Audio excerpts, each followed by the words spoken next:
सोमवती अमावस्या की पूजा विधि विधान एवं कथा। प्रातःकाल मौन रहकर किसी भी पवित्र नदी में स्नान करें या घर पर स्नान करें, इससे पितरों को शांति मिलती है। सूर्य एवं तुलसी को जल अर्पण कर गायत्री मंत्र का उच्चारण करें। तुलसी की 108 बार परिक्रमा करें। शिव की प्रतिमा पर जल चढ़ाएं। गाय को दही चावल खिलाएं। हो सके तो पूरा दिन मौन व्रत धारण करें। पीपल के पेड़ के पास जाएं, वहां पास ही तुलसी भी रखें। उस पर 2 दही रोली, चंदन, अक्षत, फूल माला, दही, काला तिल चढ़ाएं।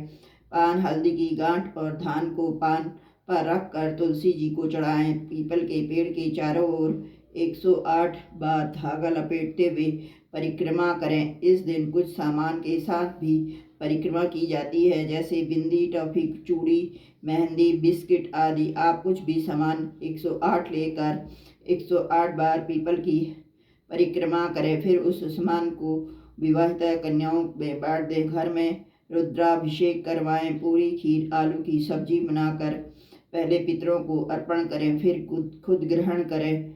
कपड़े, अन्न, मिठाई का दान करें। अब सोमवती अमावस्या से जुड़ी कथा। सोमवती अमावस्या से संबंधित अनेक कथाएं प्रचलित हैं।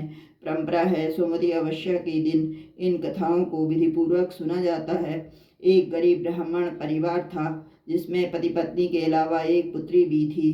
पुत्री धीरे धीरे बड़ी होने लगी। उस लड़की में समय के साथ सभी स्त्रियोचित गुणों का विकास हो रहा था। लड़की सुंदर, संस्कारवान एवं गुणवान भी थी, लेकिन गरीब होने के कारण उसका विवाह नहीं हो पा रहा था। एक दिन ब्राह्मण के घर एक साधु पधारे, जो कि कन्या के सेवा भाव से काफी प्रसन्न हुए। कन्या को लंबी आयु का आशीर्वाद देते हुए कन्या ने कहा, कन्या की हथेली में विवाह योग्य रेखा नहीं है। ब्राह्मण दंपति ने साधु से उपाय पूछा कि कन्या ऐसा क्या करे कि उसके हाथ में विवाह योग बन जाए।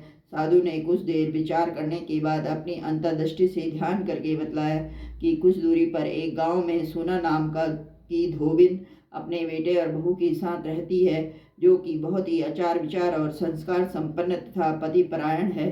यदि यह कन्या उनकी सेवा करे और वह महिला इसकी शादी में अपने मांग का सिंदूर लगा दे, उसके बाद कन्या का विवाह हो, तो इस कन्या का वैधव्य योग मिट सकता है। साधु ने यह भी बताया कि वह महिला कहीं आती जाती नहीं है।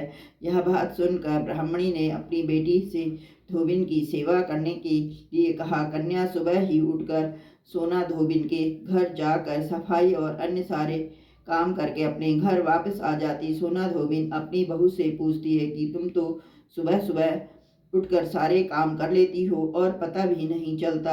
बहू ने कहा, माँ जी, मैंने तो सोचा कि आप ही सुबह उठकर सारे काम खुद ही खत्म कर लेती हैं, मैं तो देर से उठती हूँ। इस पर दोनों सास बहू निगरानी करने लगी कि कौन है जो तड़के ही घर का सारा काम करके चला जाता है।